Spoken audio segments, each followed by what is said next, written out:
Okay. Great.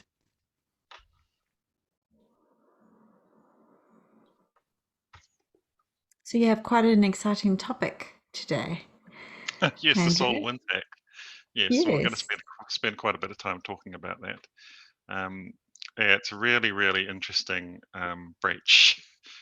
Quite frightening too once you get into the details. Um, yeah, it was quite a major thing, and it was ongoing for a long time and undetected for a long time. So it's got Hmm. lots of characteristics which make it interesting to talk about. So we're going to spend quite a bit of time on that. Simply because there's a lot of really good information out there about it. As I'm sure you can imagine, many companies are a little bit, reluctant to share details of exactly how they got breached. Yeah. But with the Exactly. SolarWinds hack, there's quite a bit of information available, so we can look at how the breach happened and how it proceeded, and really just make some interesting conclusions about potentially, sort of like how that would impact on what a BA should be doing. So Yes. yeah. Yes. Really looking forward to that. Let's see what the time is. Okay, we've got 2 more minutes and then I'll give everyone a brief introduction to Andrew. Hmm. Hi, Rajiv. Yes, I see you're new to our courses, so welcome as well. Hey, Maddie.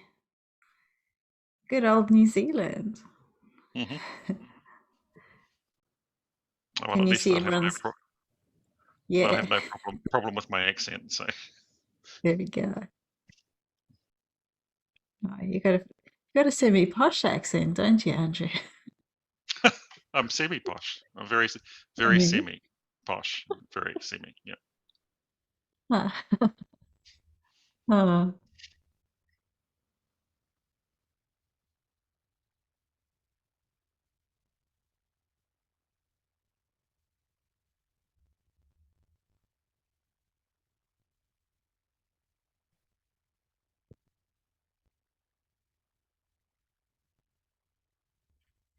I need to change my view of everyone. Because at the moment I'm only on speaker view. There you go. That's better. Now I can at least see everyone. Well, I can at least see your names. Hmm.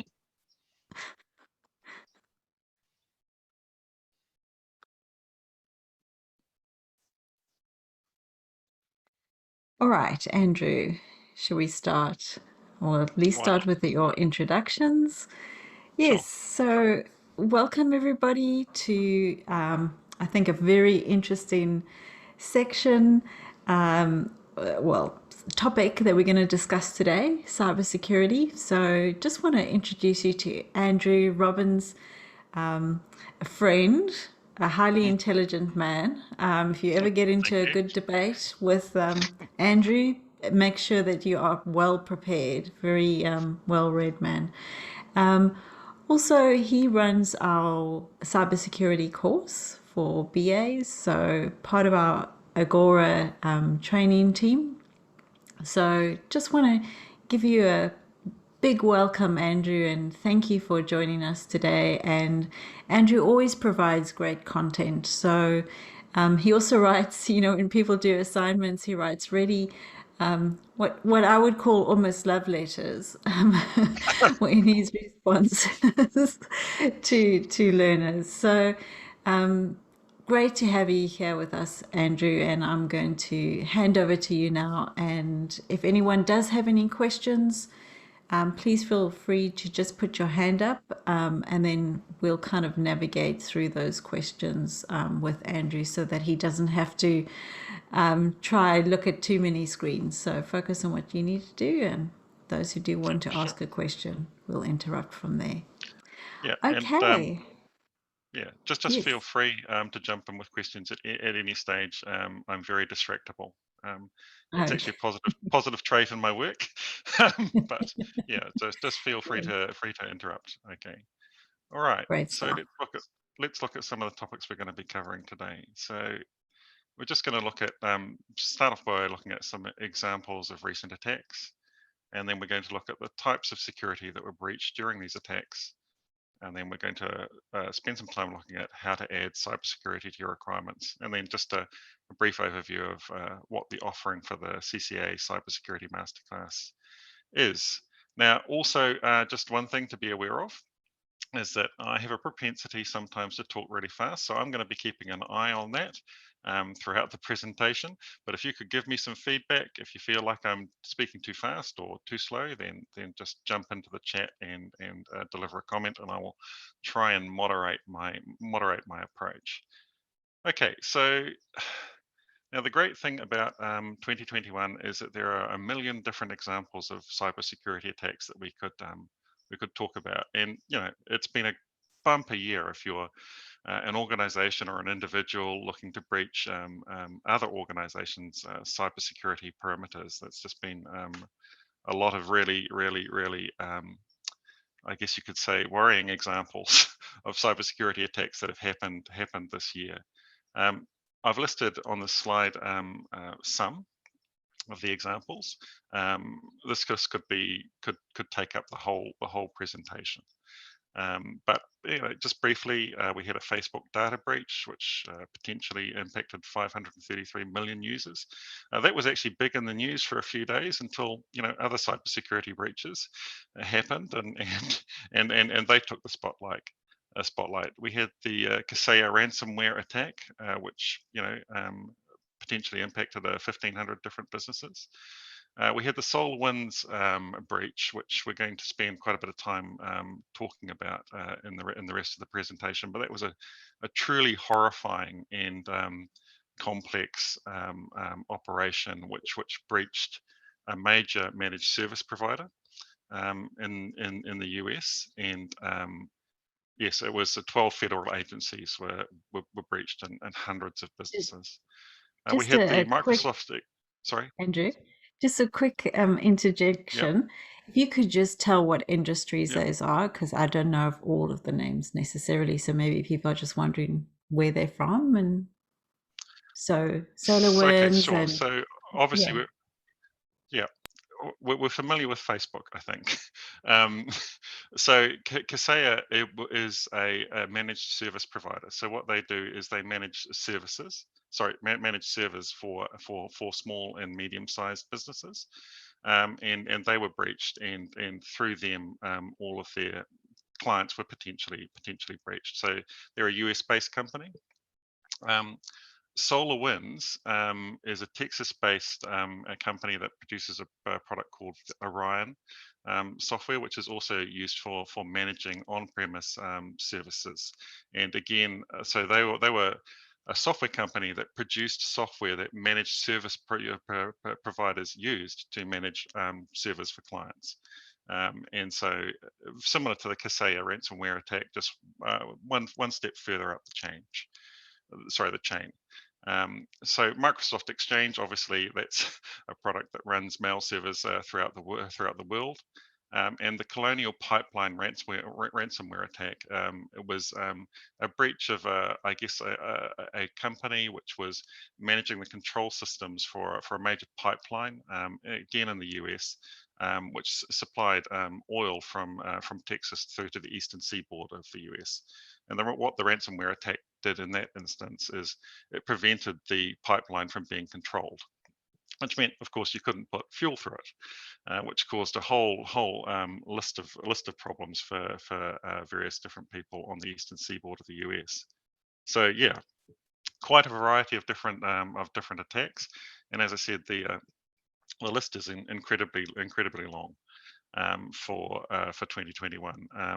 The frequency of attacks is really spiking, and to a certain extent, that's been driven by some of the changes which have happened as a result of COVID-19. A lot more remote working. It means that companies have had to scramble to adapt to those circumstances, and that's created opportunities for hackers, which they've taken advantage of.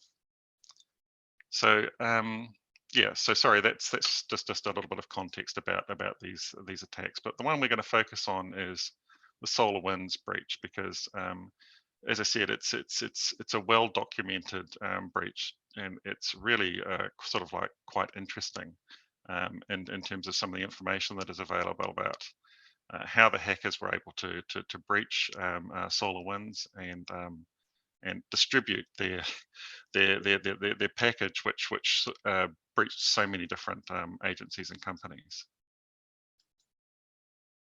Okay, so if we look at the SolarWinds attack, you can see listed there, there's 12 US federal agencies, including the Homeland Security, Cybersecurity and Infrastructure Security Agency. Also the US Department of Energy, who are responsible for managing the US nuclear arsenal, they were also breached. So you can see the infected software was downloaded thousands and thousands of times. Wow, At least, that's scary. yeah, it was. And the way in which they distributed the software was really quite clever.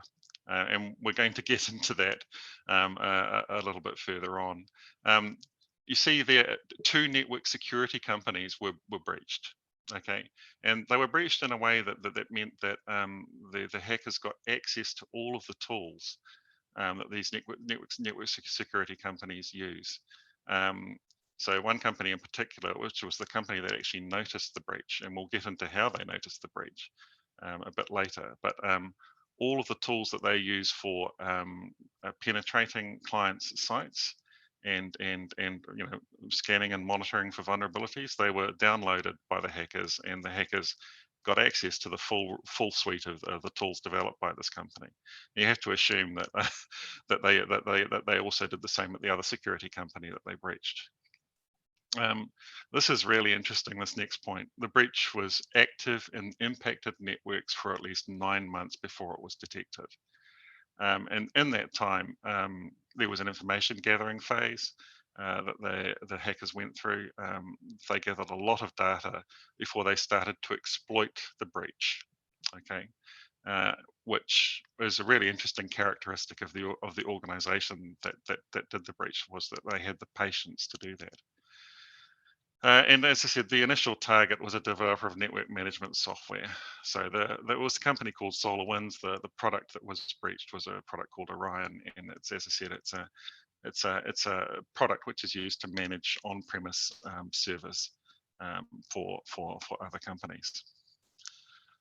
So yeah, I mean, so when you try to determine the extent of this breach, one complicating factor is that the hackers behind the breach, they were very disciplined about covering their tracks as well. So what that means is, even at this stage, you know, we know they're active in there for 9 months. We really don't have a full picture of exactly what they did during those 9 months, and so it's possible the breach was even more extensive than we're indicating here. Yeah, and in terms of the kind of access that they had, they could read emails, obviously. They could read your data. They could alter your data. They could delete your data, and they could add data into your databases. And when you're talking about an agency like the Homeland Security, Cybersecurity and Infrastructure Security Agency, that's really worrying, because obviously this is the agency which is responsible for monitoring the security of critical infrastructure all throughout the US. And if you think about some of the impacts of inserting data or to removing data from their repositories, then that's really quite frightening. Okay. So how did the breach proceed? This was really clever. So the build process for the Orion network management software produced by SolarWinds was compromised. So yeah, people who did this breach had an intimate knowledge of how software is developed, some of the common tools which are used for the development of software, and what are the processes that people use to try and keep their build processes safe. And so they were actually really careful. What they did was they developed a means of inserting code into the build process after it had been through all of the manual checks, so code reviews and peer review by developers, and after the changes had been approved and the code had been reviewed and tested, during the build process itself, I came up with a way of just inserting a file into the build process. So a cloned file with some additions was inserted into the build, and that is what actually got built, not what had been approved. And then once it was built, it was in machine readable form. Okay. So no human was ever going to notice the additions at that point, and then it was just downloaded and distributed to all the people who were normally expecting an update for their Orion network management software. It was just downloaded and distributed to them as a fully trusted distributable file, and then installed on their servers. And then yeah, once it was there, the hackers could then start to collect data about these managed service providers, which they could then use to breach the clients of the managed service providers, and sort of like the different federal agencies as well. So yes, so there's a lot of information here about how the breach proceeded, and one of the reasons for that is because when it was detected, it had been ongoing for so long that one of the only tools that the agencies and institutions that were trying to contain the breach had was to very openly share information about what they were seeing, so that they could hopefully just track down the extent of this thing and try and get a handle on it. Yeah, and so obviously this open information exchange is not always the case when a breach occurs. So yes, so I guess given that the software was sort of like downloaded and distributed by normal processes, then it was installed at the various different premises by using privileged accounts. Okay, so existing accounts that already had the access that they needed to install the code were used as just part of a normal process of distributing software updates. All right. So yeah, so let's look at some of the distinguishing characteristics. So proof of concept for the breach occurred in September 2019, 3 months before the main attack began. So what this says to me is that you're dealing with a very disciplined group of hackers who don't need an immediate payday. Okay, so they had the time and the resources that they needed to go off, go through a proof of concept phase, then go off and say, okay, we've proved our method of attack. We know how we're going to breach the systems. We know that it works. What do we want to do with this? So what's the most ideal method that we can use to exploit this new attack vector that we've identified? And they went off and they spent 3 months building an initial suite of tools. Because obviously one of the assumptions that they probably had to make was that their breach might be detected reasonably quickly, and so they clearly wanted to exploit the vulnerability as quickly and effectively as possible, while always planning for the fact that maybe they could get embedded into these systems in such a way that the exploit would go on for a long time. But yeah, so they were a very disciplined group, highly resourced. So they probably had things like, I don't know, an HR team, an office Christmas party. This was a well-resourced organization. What So do you yeah, they think? had an intimate. Do you think they gave Sorry, gifts during? Do you think they gave gifts during their office party? well, Sorry, I'm just being cheeky, Andrew. well, yeah, yeah, I know. I mean, but I mean, this. I think often we have a picture in our heads of what a hacker looks like, and sort of like because we've all seen, sort of movies like Sneakers and the like, and sort of like think of half a dozen individuals, maybe in their mother's basement, doing this for fun. But this is not the case with the SolarWinds breach. This was a well-funded, well-resourced organization, which was probably sort of like a company, that this was their business model. And I can imagine that they would have a career path in place for the people working there, an HR department, to make sure that employment matters were handled, and they had a plan, and they clearly had funding.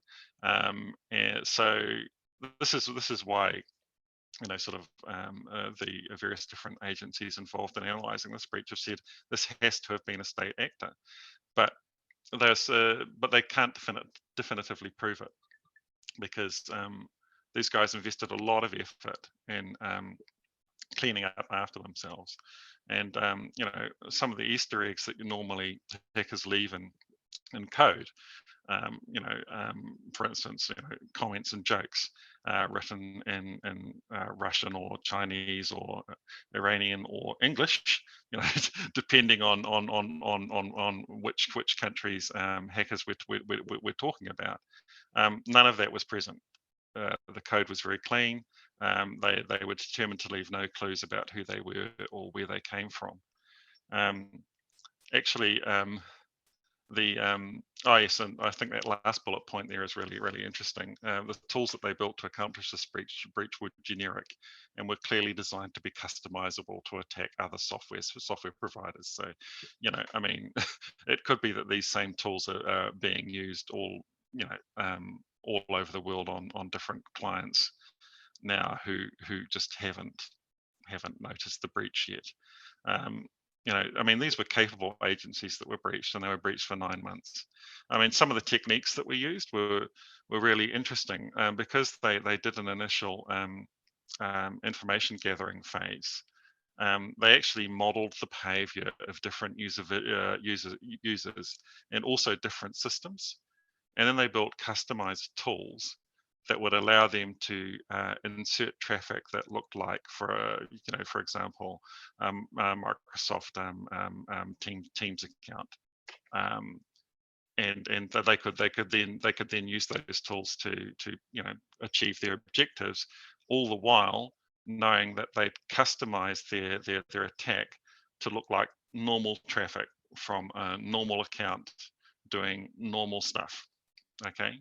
And they had months to gather the information that they needed in order to do that, and also, as I said, to model individuals' behaviors.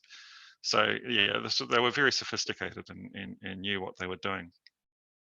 Actually, the way in which the breach was originally detected is also kind of interesting, and I think potentially relevant when you're thinking about the type of security culture that you need in your organization if you're going to pick up on something like this. So the breach was detected because an individual working at one of the network security companies, and who had decades of experience in cyber intelligence, noticed that an individual that he expected to only have one phone number had two. Okay, so that was what he noticed, and he was senior enough and experienced enough to know that that was unusual and worthy of investigation. And within 24 hours of him noticing that extra phone number, the company involved, which I think was called FireEye Security, had determined that their own systems had been extensively breached, and they had enough, I guess you could say, credit with authorities in the US to, within 24 hours, have kicked off an escalation process that resulted in federal agencies also starting to pay attention to what this network security company was saying. Yeah. So from here, I guess overall, yeah, it's pretty clear that this was activity carried out by a state actor, and yeah, I mean, it just came down to the knowledge and I guess the discipline of one individual at one security company. Otherwise, I mean, the breach could potentially still be ongoing. So that's quite scary when you think about what the implications of that are, especially for organizations which are less capable and less knowledgeable. So yeah, so we'll just move on to the next slide. Okay, so from here, let's look at this from the perspective of a managed service provider's client. So, and what types of security have potentially been breached or compromised. So let's say that you're a small to medium-sized company. You have contracted with a managed service provider. You're probably not even aware of the fact that they use Orion's network management software to manage the servers that they manage on your behalf. Maybe you've been through a discovery phase and you understand that that's a thing which is inside your security perimeter, but probably not. So yeah, I guess one thing that you need to do as a business analyst, if you're looking at cybersecurity, is you need to try and have a really good understanding of what's inside your security perimeter and what's not. So if you have a contract in place with a managed service provider, you just need to be really aware of the fact that they're effectively part of your organization, and not only are they part of the organization, but their tools. The tools that they use are also things which are relevant to your organization, and so at least making an attempt to know what those tools are and what they're used for and how they can access your systems is something you should try and be aware of. So obviously, privileged accounts were used to distribute the software. So as a client of a managed service provider, you're going to need to provide privileged account access to your managed service provider. But you should really be looking at, well, exactly what access is really required here, and how do we limit that access as much as we can so that we're as secure as we can be. Have we really invested time and thought into privileged account management? So, for example, if a particular employees have access to privileged accounts at the MSP, do we have visibility of when those employees change, when they move on, whether or not they might still have retained information that they can use to access those privileged accounts once they've moved on? I mean, hopefully not, but yeah, I mean, I think really bringing the organizations you're working with into your security thinking, and looking at things like privileged account management and the principle of least privilege is really important. So security and event log auditing. So the SolarWinds breach, one of the first things that happened was that the hackers gained access to security logs and then altered them. So this one's a little bit difficult, because obviously event logs and the like are going to be resident on servers that are potentially being managed by these third parties. They're going to need access to those logs. Should they have the ability to alter them and sort of like delete them? That's potentially something you can talk to them about. But yeah, I mean, I guess security and event logs are incredibly important when you are dealing with a breach, and they are one of the first targets that hackers will go for. So anything that you can do to protect those logs or back them up in different parts of your systems is potentially going to be really important and relevant, and something that as BAs you're going to need to think about. So there's a long list of things that you need to think about if you're looking at something like the SolarWinds breach. So vulnerability scanning tools and processes. And I'm going to sort of like talk about user entity behavior and analytics as well. So these hackers were incredibly sophisticated. They understood and probably had access to all of the common vulnerability scanning tools, and they specifically, made sure that they gathered enough information about what was going on in their targets' networks to make sure that they minimize their exposure to these tools and processes and minimize the chances that they would be detected, including doing their own user entity behavior and analytics, and then modeling their behavior so that it was really, really hard to pick up. But nonetheless, I mean, I guess as BAs, you really need to look at how you try and maximize the effectiveness of all of these tools. And if you're having a discussion about cost, because it can be costly to implement these things, just be aware that they potentially play a really critical role in helping to protect you from a breach like SolarWinds. And then A quick security information question. and event management tools. Yeah, Sorry, Andrew, just butting in there. yeah. So there's quite a lot of things to consider as a BA. What would you say? I mean, checklists or things that would be easy. I know it's not easy, but are there any tips you could give looking at, this kind of stuff? It's quite in depth. Yes, it is. What would be your tips? Okay, so look, the simplest thing that I can, simplest recommendation that I can make is defense in depth needs to be something which lives and breathes inside your organization, rather than in many organizations it's really paid, well, in my experience, paid lip service to. So I guess where I was going with this is each of these represents a different layer of things that you can consider. And you're going to be potentially be resource constrained. So some of the conversations around this can be pretty hard. I mean, not every organization is going to be resourced to, for instance, establish a dedicated security team that sets up and runs a security information and event management team, and then sort of like goes off and purchases a tool and the like.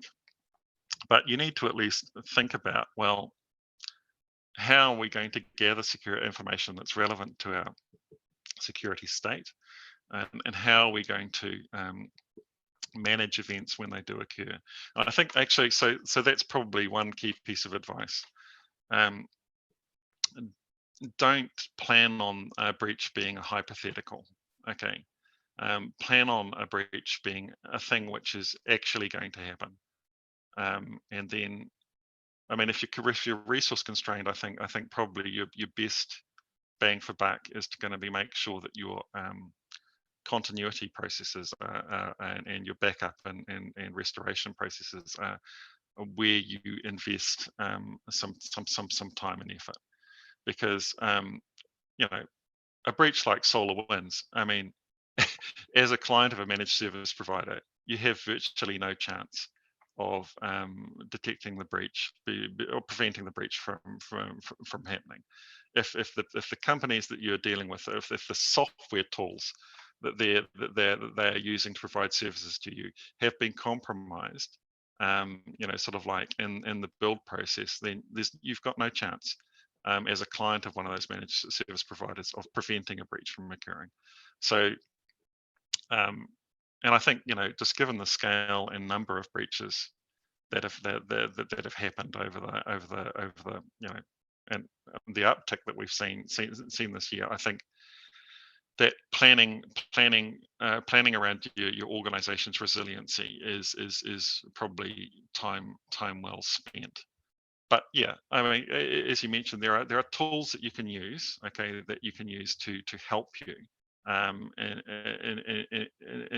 terms of, I guess, identifying the best bang for buck. So look at it at this in the next slide. So there are standards available for you, like NIST and OWASP, OWASP, and they will provide you with I guess, relatively easy to use reference guides, including things like checklists that you can use to help you to at least determine what your security posture needs to be, and to give you some guidance around tools and processes that you can put in place. I guess the thing to be aware of there is, though, that I am absolutely certain that all of the federal agencies that got breached will have been applying the NIST standard. Okay, so it's not a magic bullet. Okay, but it is a framework that is there that you can use to help you in terms of making decisions around cybersecurity requirements, and sort of like what best practice looks like. So yeah, but you should treat it as a starting point, and it's one that you're going to need to customize to meet your organization's specific needs. Yeah. So so yeah, I mean, if I were a BA, trying to operate in this environment and trying to add value to a discussion around cybersecurity, then yeah, I would look at those standards, and there are other standards as well that you can look at as starting points. But just be aware that you can't treat it as a box ticking exercise because yep. All right, there's a question. Chris, do you want to ask your question? Yes, thanks, Deirdre. Just wanted what's your views on deploying things like called Cloud Access Service Broker or Secure Access Server. These tend to be like all shrink-wrapped tools, cloud-based solutions that can be deployed that cover a lot of this user entity behavior activity, data loss protection, and so forth. Yeah. Well, I mean, obviously, they're going to help. I guess not every organization is going to be sort of like resourced to use tools like that. But I mean, if you look at, so it's probably in the next slide, but if you look at our cybersecurity course, there's guidance around software as a service and platform as a service. From sort of like a cybersecurity perspective, which is covered by the course. Yeah, but I mean, obviously, it's going to be a solution which works for some organizations and not for others. I guess the advice that I have would be that it needs to be a conscious decision. You need to understand what the potential benefits you're expecting to get out of selecting a tool set like that are, and then put in place processes to make sure that you're achieving your objectives and getting value out of the investment. Does that answer your question? Yeah, that's very much we're going down. We're currently out doing the RFP at the moment, and I've been engaged with doing that, and it's been certainly a journey to take the security team through what it is, because the maturity level has been lacking, should we say, and the businesses like jump the fence. They're no longer behind the garden wall with all our proxies, and now they're out playing around. And we're getting breaches left, right, and the centre, basically. So, and people now wanting to have more BYOD capability as well adds more complexity to it as well. No, it's a difficult. It can be a difficult situation, because it's like you get a new box of toys. And you desperately want to go off and play with them, but I mean, that can be. But those toys weren't designed to be played in that area. That's the problem. So people push them beyond the boundaries of what they're meant to do or can do, and that opens up the vulnerabilities. No, definitely. So thanks for your question. So I guess, I mean, in that case, I mean, it is a case of really just understanding what benefits you're expecting to get and doing your own risk analysis as well. So so harking back to the point made on the slide, is that the way you implement your cybersecurity requirements is going to be very much based on your particular type of organization, what its objectives are, and what you need to achieve, and I guess the degree of risk that you're prepared to accept, and that your customers are prepared for you to accept on their behalf. Yeah, and just emphasizing the final point. Every requirement has to be assessed from the start for its security implications, and so every requirement, a feature, or technology that you're looking to use needs to be assessed as being sort of like from a cybersecurity perspective, and be treated as a security requirement. Okay, so we did refer to the course. I guess we can start talking a little bit about some of what the course covers. So it's broken down into 9 different modules, which are listed there, and we have quite a range of different subtopics under each module.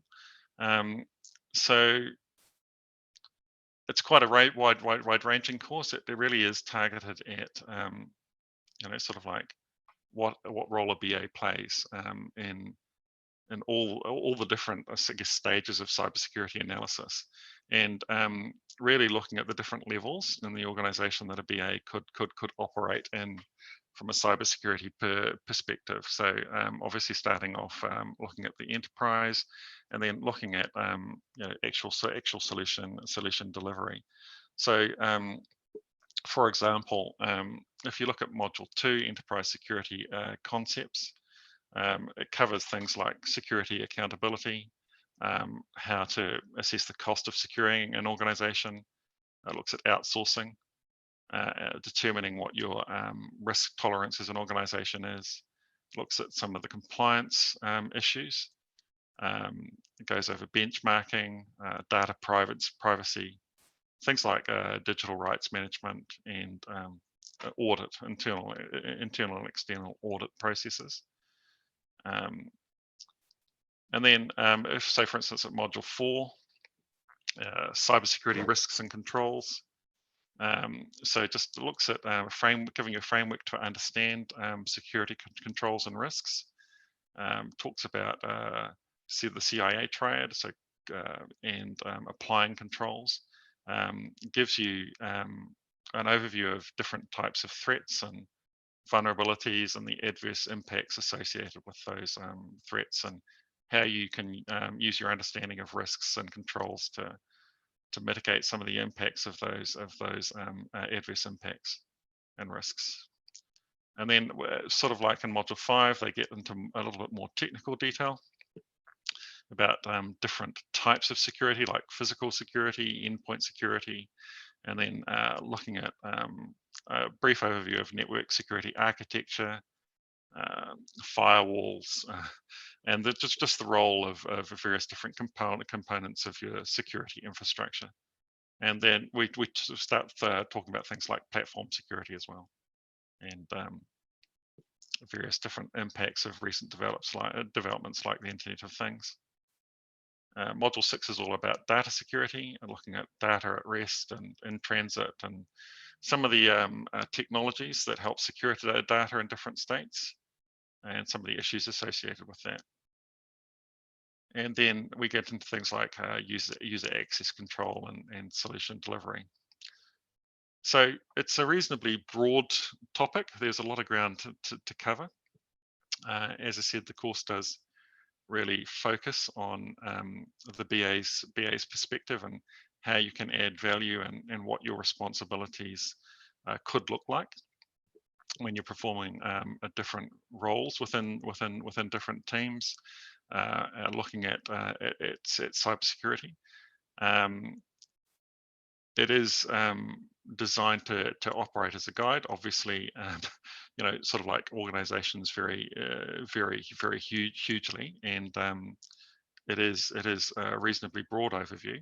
But if you are looking at increasing your understanding of what some of the issues and trade-offs are, I think it's a sort of like a reasonable a reasonable starting point. So yeah, I guess we'll just move on and see if there are any further questions. So we've used 40 minutes. I've been speaking a lot. I guess it probably seems fair to give you guys an opportunity to jump in with any further questions if you have them. I just want to iterate a couple of things, and please just interrupt me. Oh, wait, there's some here. If applications are being hosted in the cloud, do BAs still need to gather physical security requirements? Well, I think you need to understand, well, okay, obviously that's going to depend on the criticality of the applications, okay, and, so what your organization does. There are some organizations which will, I'm sure, will go off and do an audit of on-site security for their cloud hosting service providers. I would be very surprised, for example, if the US Department of Energy didn't access some cloud-based services, but and also have an interest in the physical security of those cloud-based premises. But I think, so for example, if you're talking about a small to medium business enterprise, and you're dealing with a reputable, sort of like cloud-based service provider, like, I don't know, Azure or something like that, then you can probably take it as read, but you should be aware that you're making the assumption. Okay, would be my response to that. I mean, obviously, you need to be. There are practical limitations to what you can and cannot do. And investing money in sending a team off to sort of like investigate physical security at a premises thousands of miles away may not be the best use of your best use of your money. So I don't think it's a requirement for everybody. It really depends on the business that you're in, and I guess how else the money could be spent. Does that? I hope that answers the question. Yeah. Hi, Andrew. It's Chris here again. Can I just? The key thing is that you still own the data, all right? Yep. So while Azure will, any cloud service provider will try to maximize the security, it's the end users that you've got to worry about that are accessing it. So it's those admin rights that suddenly get compromised because staff members left. They've got it on their BYOD device, and you haven't done a clean of those devices. And those should become all the breach points. So all very well for Azure doing their part, you're still vulnerable. Yeah, and it comes down to privileged account management. And so how do you clean up after yourself when staff leave or change roles? Is one thing that you definitely need to be considering. Yep. Okay, great. So that looks like your question was answered there. So I just wanted to chat to the BAs or those who wanting to be BAs or have been BAs.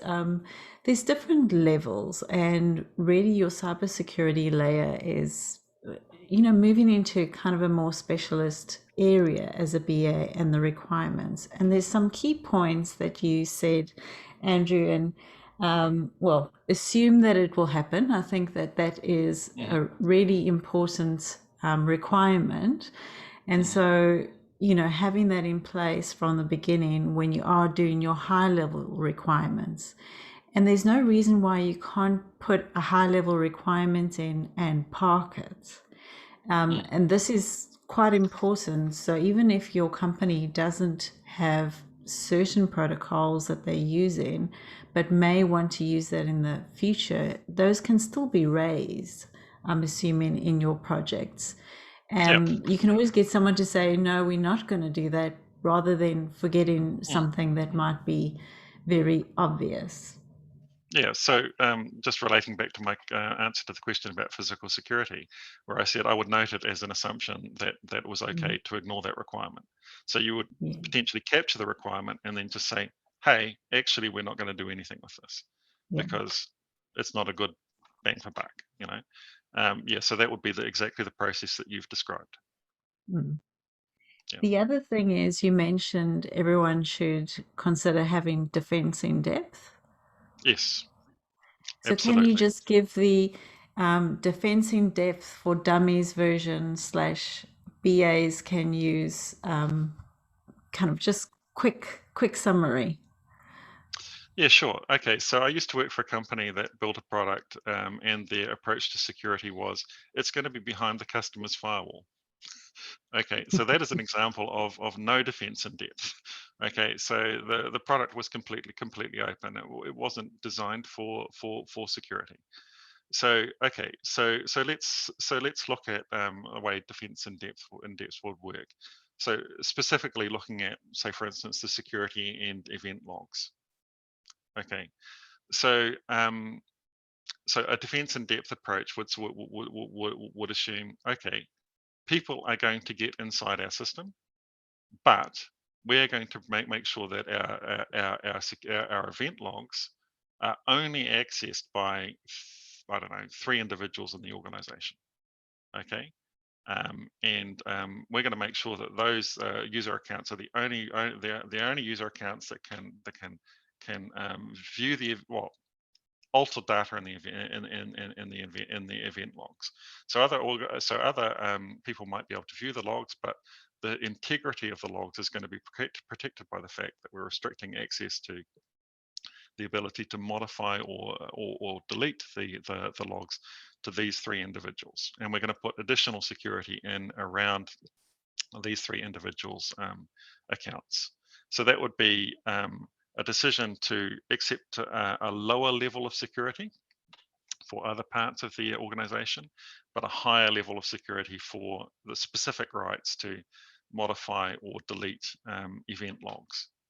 So that's one example of a defense in depth principle, but essentially it's looking at layering your security. So you have the firewall that keeps the traffic out, except for traffic you expect to see. Within your organization, you have a policy that people don't share log-on details. Okay, that would be part of your defense in depth. You have specific assets which where you limit access. That's another layer of security. So it's just different layers of security throughout the organization, which are controlled by different different policies, different tools. You might even have your network segmented into more or less secure parts of your network. You could also have physical security in place, so like servers locked away in an isolated room, with all the USB ports on the servers disabled. That's all could be part of an approach to defense in depth. Yeah. So quite simply, it's almost like putting locks on every door. And typically with your defense in depth, you will have a requirement for the applications, for specific computers, for your networks, for your physical, logins or whatever it might be, and then your servers. So you basically, when we talk about defense in depth, you're creating layers of requirements, security requirements that all have different accessibility, and that's really how you can, you might get in the front door, but you're not going to get into the bedroom type of thing. That's right. Yeah. Yeah, Sorry, and I it's talk also in metaphors, so yes, that's the but easiest way. it's also policies and procedures relating to user behavior as well. So, for example, part of your defense in depth could be a no tailgating rule for access to buildings. So everybody has to scan their own ID and check in, that sort of thing. So yeah, it can be all encompassing. And then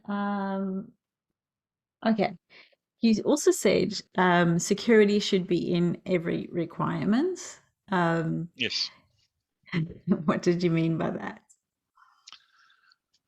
Okay, so I mean, I guess you could have a requirement to implement remote access for users for a particular system.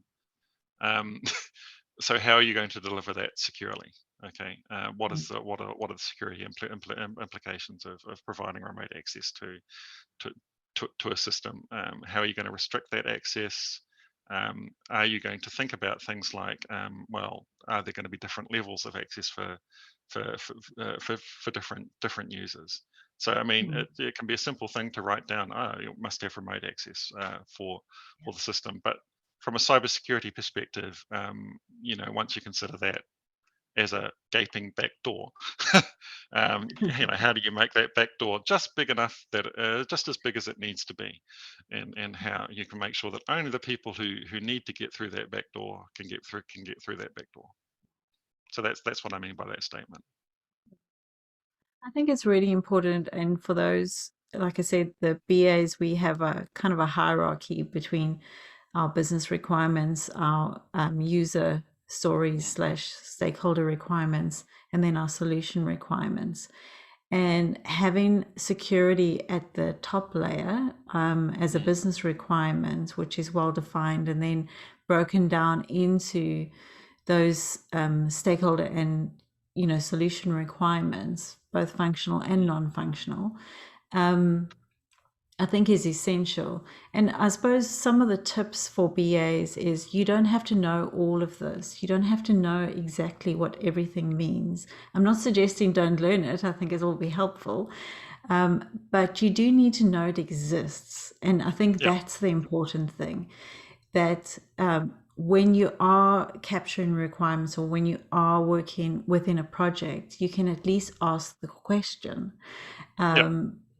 Because that's what we're good at, is actually saying, oh, what about this? And what about this? And asking people why, which does annoy the average Joe. But this is really where what you've been saying here, Andrew, is that this is what helps not only BAs, but businesses just going through a bit of that checklist on how things work. Chris, did you have something? I just have for the BAs I work with, I just say as a standard formula for security, and I just say it's visibility and control over threat protection and data protection. And so that's what security requires, that visibility, what's threatening us, what data do we need to protect. And as a BA, that's what you need to understand as part of your requirements gathering. And then if you use that as a pattern, you'll address most of the issues that Andrew's been talking to. Yeah, and I think one thing that I would say, sorry, and I'm going to hark back to the course again, is that it does try and provide guidance for operating at different levels of the organization. And I mean, obviously, it's only going to give you a high-level view, but it should actually help you to identify the useful questions to ask, and at least how to start the conversations that need to happen. So yeah, I mean, it is very cognizant of the fact that there are different levels that you're going to need to operate at, and you're going to need to be able to switch between the two. And it does try and provide you with a little bit of support around how to do that, and some prompts to get you started, which I think is really important. So does the course cover other security measures? So like a lot of companies, like I work in the healthcare sector, and so we've got a lot of tech debt. And so you've got old operating systems and databases, which are always exposed. And so do you cover things like microsegmentation and packaging, containerization as other practices that could be adopted for security and protection, data protection? I wouldn't say that the course goes into detail about such things, but it does at least mention them. Right. So, yeah. Okay. All right. Okay. Yeah. So okay. yeah. I mean, it's not I guess it's not a highly technical course. It really just focuses on so obviously, I mean, you need a technical awareness, and you try and develop that as part of the course. But the focus of the course is more on your roles and your role and responsibility. And so obviously one of those responsibilities is being aware of what the technical issues are, but it's really designed to help you identify where you need to look if it's Thank you. No, I haven't got any other questions unless somebody wants to quickly put up their hands and say something. You've done a great job, Andrew, so very happy to have you join us again. That's great. The video will be available as a recording for those who want to have a look. You know, and I believe you will get an email with that link and any other free resources that you can have a look at. So yeah, I think we probably are on time and could draw to a close. Yep. Look, I just want to thank everybody for participating. Hopefully, I didn't bore you guys too much. And yeah, just wish you well for the rest of the day, or if it's the close of the day, wish you well for the evening. Mm-hmm. Thank you. And thanks, Chris, for all your questions. I think that was real helpful. Oh, yeah, no, that's all right. Thank you, Andrew and Deirdre. Appreciate the time. Thanks. Yep. That's good. Thank you, everybody.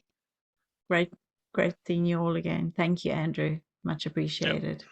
Yep. All right. Well, I'll get off and leave you guys to it. All right. Thank you. Have a good Bye. day. Cheers. Yeah. Bye. Bye.